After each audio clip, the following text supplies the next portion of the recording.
इस साल की सबसे प्यारी और सबसे मीठी दुआ, सब दुआ करें एक दूसरे के लिए कि अल्लाह आपको इतना अता फरमाए जितनी उसकी शान है, अल्लाह आपकी इतनी खताएं माफ फरमाए जितना वो रहमान है, और अल्लाह आपको आजमाइशों से इतना महफूज रखे, इतना महफूज रखे जितना वो मेहरबान है।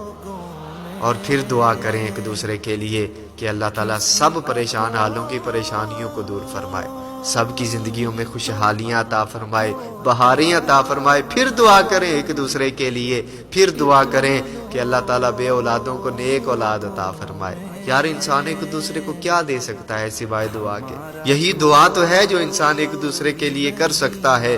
और फिर अल्लाह ताला ऐसी रहमत फरमाता है कि जब कोई किसी के लिए दुआ करता है तो अल्लाह ताला उसके हक में भी कबूल फरमाता है। और फिर दुआ करें सबसे मीठी और सबसे प्यारी और बड़ी दुआ कि अल्लाह ताला इस साल हर मुसलमान को बैतुल्लाह शरीफ और गुंबद खजरा की बाअदब हाजिरी नसीब फरमाए।